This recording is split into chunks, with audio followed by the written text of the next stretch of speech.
Hello students, welcome back to our YouTube channel Hindi hiker. आज हम कबीर की साखियों का दूसरा भाग पढ़ेंगे। इससे पहले हम कबीर की साखियों का पहला भाग कर चुके हैं, जिसमें हमने 4 साखियों का वर्णन किया है। अगर आप में से किसी ने वो पहला भाग नहीं देखा है तो अवश्य देखें, और इस वीडियो के डिस्क्रिप्शन में भी आपको उसका लिंक मिल जाएगा। अगर आपको ये वीडियो पसंद आती है तो लाइक करें, ज़्यादा से ज़्यादा शेयर करें, व चैनल को सब्सक्राइब करें और साथ में दिए गए बेल आइकन को अवश्य दबाएं, ताकि अगली वीडियो का नोटिफिकेशन आपको जल्द से जल्द मिल सके। चलिए पढ़ते हैं साखी नंबर 5। हिंदू मुआ राम कह, मुआ मर गए। मुसलमान खुदाई, कहे कबीर सो जीवता मतलब वही जी रहा है, जीता है। जो दोहू मतलब दोनों, के निकट न जाए, निकट पास, जाई जाता है।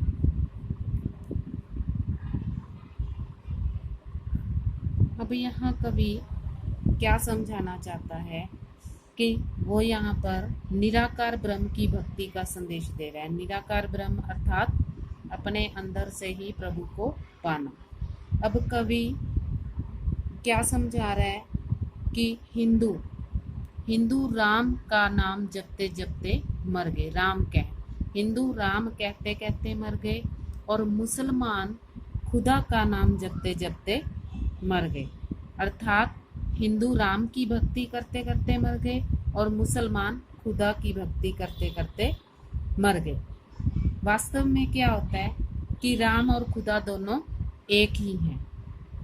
अब कवि और क्या समझा रहा है कि कहे कबीर सो जीवता। अब कबीर जी यहाँ समझा रहे हैं कि वही जीता रहता है जो दोनों के पास नहीं जाता। कहने का मतलब जो न तो राम और मुसलमान दोनों के चक्रों में पड़ता है, क्योंकि ये दोनों एक ही हैं, और सच्चे रूप से एक ही ईश्वर की भक्ति करने वाला व्यक्ति ही जीवित रहता है और वो सच्चा ज्ञान प्राप्त कर लेता है। साखी नंबर 6। काबा फिर काशी भया, राम भया रहीम। काशी हिंदुओं का पवित्र स्थल, काबा मुसलमानों का पवित्र स्थल।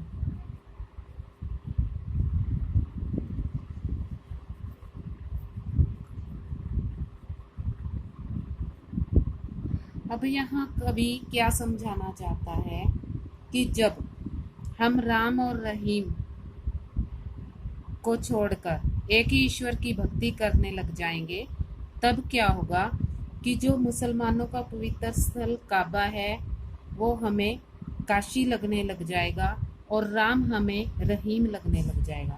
कहने का मतलब जब हम एक ही ईश्वर की भक्ति में लीन हो जाते हैं तो हमें काशी और काबा में अंतर नहीं दिखता, और ना ही हमें राम और रहीम में कोई अंतर दिखता है। ठीक वैसे अब उदाहरण दे रहा है वो, मोट चून मैदा भया, बैठ कबीरा जीम। मोट चून, यहाँ पर मोट चून मोटा आटा,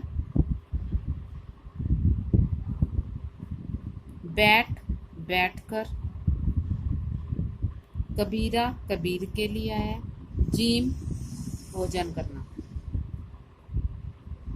अब यहाँ वो मोटे आटे का प्रयोग कर रहा है। मोटे आटे से मतलब जो भेदभाव की स्थिति हम पैदा करते हैं, उस भेदभाव को जब हमें पता चल जाता है कि ईश्वर एक है तो वो भेदभाव मिट जाता है, और जो मोटा आटा, जिसे मोटा आटा समझकर हम नहीं खा रहे होते, वो हमारे लिए मैदा बन जाता है। कहने का मतलब जब हमें ये पता चल जाता है कि ईश्वर एक है तो हम सारे भेदभाव भूल जाते हैं और उसी आटे को, अर्थात उसी भेदभाव को भूलकर हम अपना भोजन बड़े आराम से बैठकर करते हैं। जब हमें एक ही ईश्वर के बारे में समझ आ जाती है, तब हमें काबा और काशी एक ही लगते हैं और हमें राम और रहीम भी एक ही लगते हैं। ठीक वैसे ही जैसे हमें वही मोटा आटा मैदा समझकर हम उसे खाते रहते हैं।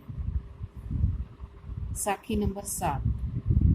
ऊंचे कुल का जन्मिया जे करनी उच्च न होए, सुबरन कलश सुरा भरा साधु निंदा सोए। ऊंचे कुल से मतलब अच्छा खानदान। जन्मिया पैदा हुआ, पैदा होकर। करनी कर्म, होई होना। सुबरन सोने का। कलश घड़ा। सुरा शराब। साधु निंदा सोई, निंदा बुराई। सोई मतलब उसकी।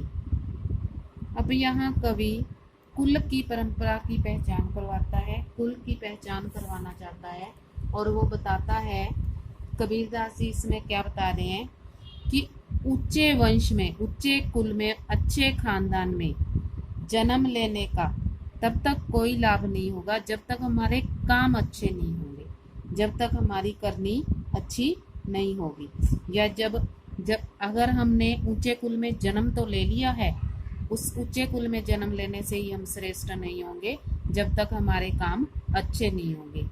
ठीक वैसे ही जैसे सोने के घड़े में अगर शराब भर दी जाए, अगर सोने के बर्तन में शराब डाल दी जाए, तो जो सज्जन लोग होते हैं, सज्जन लोग, साधु लोग, जो अच्छे लोग होते हैं, वो फिर भी उसकी बुराई ही करेंगे, क्योंकि शराब एक अच्छी वस्तु नहीं है। ठीक वैसे ही कवि यहाँ पर ये समझाना चाहता है कि अगर हम अच्छे कुल में जन्म ले लेते हैं और हमारे काम अच्छे नहीं होते और हम बुरे काम ही करते रहते हैं, तो समाज में लोग उसकी निंदा ही करेंगे। कहने का मतलब, जो मनुष्य का कुल है, मनुष्य का जो वंश है, वो उसके कुल से नहीं पहचाना जाता, वो जहाँ उसने जन्म लिया हो, वो उसके कर्मों से ही पहचाना जाएगा। अगर अच्छे कुल में जन्म लेकर हमारे काम बुरे हैं तो हमें कोई भी अच्छा नहीं कहेगा। हमें अच्छे कुल में जन्म लेकर अगर हम अच्छे काम करते हैं तो ही हमारा कुल अच्छा माना जाएगा। हम कबीर जी की 7 साखियाँ कर चुके हैं, अब हम कबीर जी के शब्द पढ़ते हैं। मोको कहाँ ढूंढे बंदे, मैं तो तेरे पास में, ना मैं देवल ना मैं मस्जिद, ना काबे कैलाश में, ना तो कोने क्रिया कर्म में, नहीं योग वैराग में, खोजी होए तो तुरंत मिलो पल भर की तलाश में, कहे कबीर सुनो भई साधो सब श्वासों की श्वास में। अब यहाँ निर्गुण ब्रह्म, कबीरदास जी निर्गुण ब्रह्म की तरफ से मनुष्य को संदेश दे रहे हैं। मनुष्य जीवन भर ईश्वर को पाने का प्रयास करता रहता है। अब निर्गुण ब्रह्म स्वयं उसे बता रहे हैं, मोको मुझको,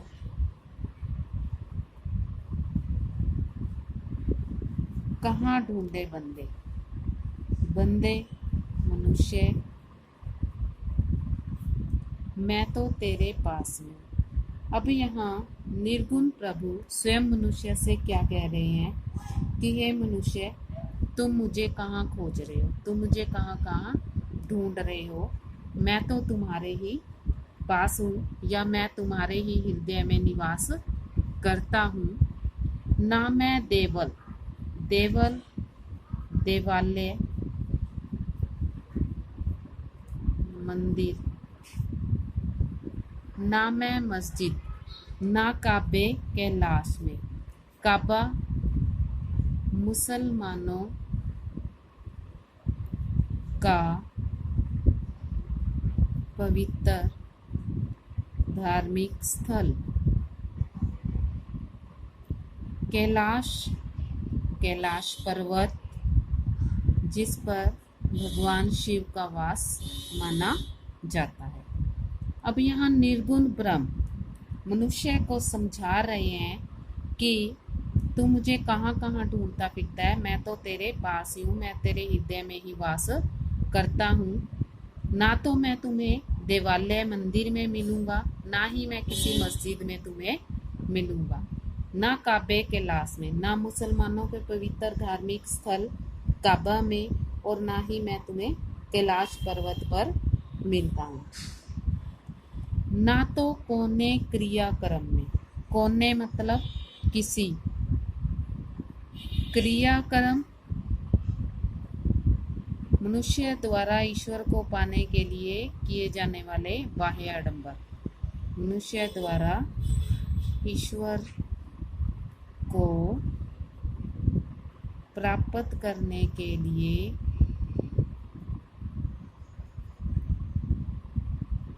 किए जाने वाले आडंबर, आडंबर। ना ही योग वैराग में, ना ही योग साधना में,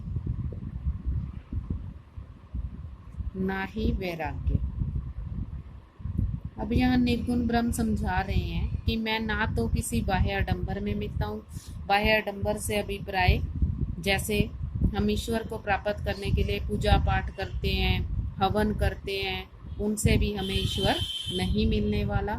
ना ही योग विराग में, ना ही योग साधना में, यानी कि जब मनुष्य तपस्वी बनने के लिए घर त्याग देता है, वो कहते हैं ना ही मैं इस योग साधना में मिलूंगा और ना ही वैराग्य धारण करने में। साधु का वेश धारण करके कुछ लोग भक्ति करने के लिए निकल जाते हैं। अब खुद निर्गुण ब्रह्म समझा रहे हैं कि इन बाह्य आडंबरों में मैं नहीं मिलने वाला। खोजी होए तो तुरंत मिले, तुरंत मतलब तुरंत मिलेंगे, पल भर की तलाश, तलाश मतलब खोज। अब यहाँ निर्गुण ब्रह्म मनुष्य को क्या संदेश दे रहे हैं कि अगर तुम पक्के खोजी हो, पक्के खोजी से मतलब अगर तुम मुझे सच्चे मन से ढूंढोगे, सच्चे मन से खोजोगे, ढूंढोगे, तो मैं तुम्हें शीघ्र ही मिल सकता हूँ, पल भर की तलाश में मिल सकता हूँ। कहे कबीर सुनो भाई साधो। अब कबीर जी यहाँ सभी साधु संतों को संबोधित करते हुए कह रहे हैं कि मैं तो मनुष्य की श्वास में ही बसता हूँ। श्वास मतलब सांसों में, कि मैं मनुष्य की सांसों में ही बसता हूँ, और अगर तुम सच्चे मन से मुझे याद करोगे तो मैं तुम्हें जल्द ही मिल जाऊंगा। कि मनुष्य का वास, ईश्वर का वास मनुष्य के हृदय में ही है, और अगर वो सच्ची भक्ति करता है तो उसे ईश्वर अवश्य मिल जाते हैं।